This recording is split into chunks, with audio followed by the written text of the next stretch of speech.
Dans cette vidéo, on va voir la force efficace. Donc la force efficace, c'est la force responsable de la modification du mouvement d'un objet et c'est équivalent à la force parallèle. Donc force efficace, et ça c'est important, est égale à la force parallèle au mouvement. Donc vous allez voir après. Et du coup, on va faire un exemple ici. Par exemple, on a un objet et on le tire. Ça veut dire on le déplace. Donc le déplacement de l'objet, il est vers la droite. Ok. Et la force exercée, donc on tire par là, ok. On va dire par exemple c'est un chariot qu'on tire, et du coup ça c'est la force exercée par la personne ou peu importe. Et du coup cette force-là, elle se décompose en deux composantes. De un, la force parallèle et la force perpendiculaire. Perpendiculaire et parallèle au déplacement. Donc parallèle au déplacement, ça va être ici, donc force parallèle. Et la force perpendiculaire au déplacement, ça va être ici. C'est pour ça que je vous dis, on peut la décomposer en deux composantes. Donc force parallèle et force perpendiculaire au déplacement. Et maintenant, c'est quoi la force efficace dans tout ça? On vient de dire que elle est équivalente à la force parallèle. Ça veut dire que force parallèle est égale à force efficace. Ok? Donc ça, c'est une belle illustration de tout ça. Maintenant, il y a deux méthodes pour calculer la force efficace, parce que c'est ça qui nous intéresse.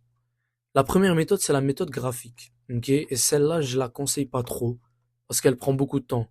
Donc en gros, on va utiliser une règle et ensuite faire un produit croisé. Donc, c'est pas d'habitude, normalement, il y a des profs qui ne le montrent même pas, mais celle-là, je vais même pas prendre la peine de l'expliquer en détail. Celle qui donne des résultats à 100% fiables, c'est la méthode trigonométrique. Ok? Et celle-là, tu ne peux jamais te tromper, à part si tu as fait une erreur de calcul. Donc, avant de commencer, il faut savoir que la somme des angles d'un triangle, eh ben, c'est 180 degrés. Donc ici, ça se peut que vous n'ayez pas encore vu la trigo. Donc normalement, la trigonométrie, vous la voyez en secondaire 4, mais ça se peut que vous l'ayez pas encore vue. Donc ici, donc là, j'ai illustré un exemple. Donc on a un objet et on a une force. Ok. Et ben, la force exercée, c'est 20 newtons. Et donc l'objet il se déplace vers là. Ça veut dire que, comme avant, on a la force perpendiculaire qui est ici, et on a la force parallèle qui est ici, et est égale à la force qui est égale à la force efficace. Et c'est celle-là qui nous intéresse. Ok. Donc comment on va résoudre la méthode trigonométrique? Donc ici, on nous donne l'angle. En fait, il faut qu'on nous donne deux informations. De un, la force exercée, elle est de 20 newtons. Et de deux, l'angle. Ok. Et l'angle, c'est 40 degrés. Donc premièrement, ici, ça c'est justement la trigo. Le sinus de l'angle, c'est le côté opposé divisé par le côté l'hypoténuse. Parce qu'il faut savoir que ici, on a comme un triangle rectangle. C'est-à-dire qu'un triangle rectangle, ok. Par exemple, si on a un angle ici, le côté opposé à l'angle, ben, c'est lui. Le côté adjacent à l'angle, c'est lui. Et l'hypoténuse, c'est le plus long côté, ben, c'est lui ici. Et c'est pour tous les triangles rectangles.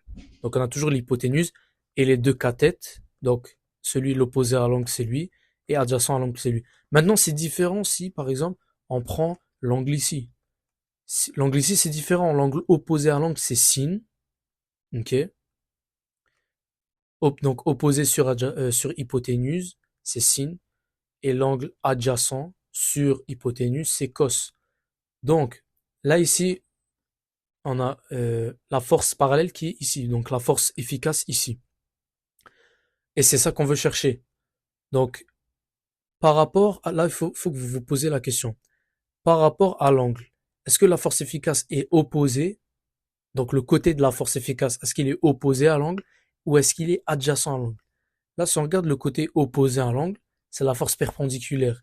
Mais c'est pas ça qu'on cherche. Non, on cherche la force efficace, qui est adjacent à l'angle. Ça veut dire qu'on va utiliser quoi?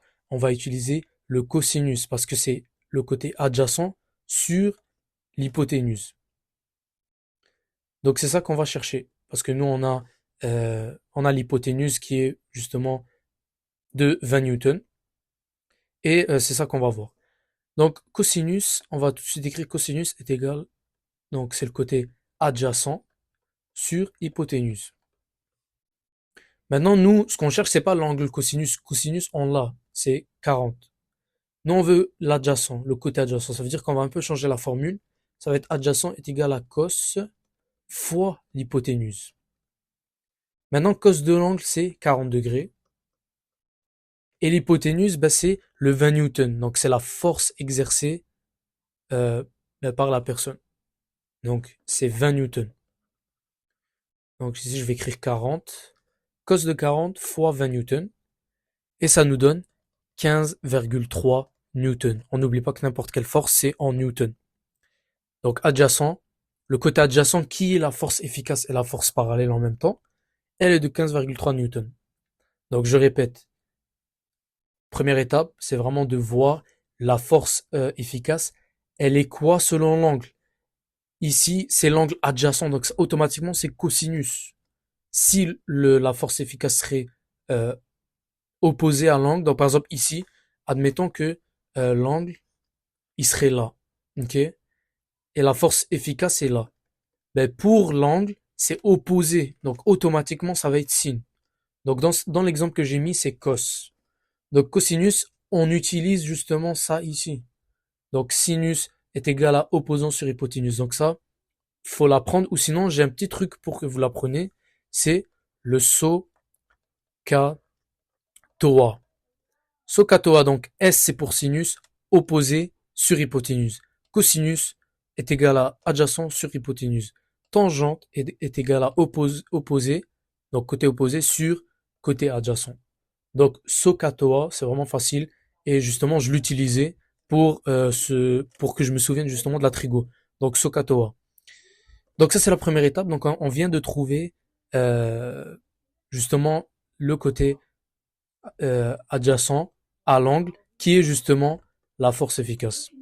Maintenant ça se peut qu'on vous demande quelle est la force perpendiculaire. Ben, la force perpendiculaire, on va utiliser quoi? On va utiliser sinus. Parce que pour le 40, ça va être sinus. Donc vu que c'est opposé. Donc qu'est-ce qu'on va utiliser? On va utiliser sin de 40. Ici, sin est égal à opposé sur hypoténuse. Donc on change la formule, on veut le côté opposé. Ça veut dire qu'opposé est égal à sin fois hypoténuse. Sin c'est quoi? Ben, c'est l'angle, du coup sin 40, fois hypoténuse, c'est 20 newtons, donc c'est la force. Donc 20 newtons.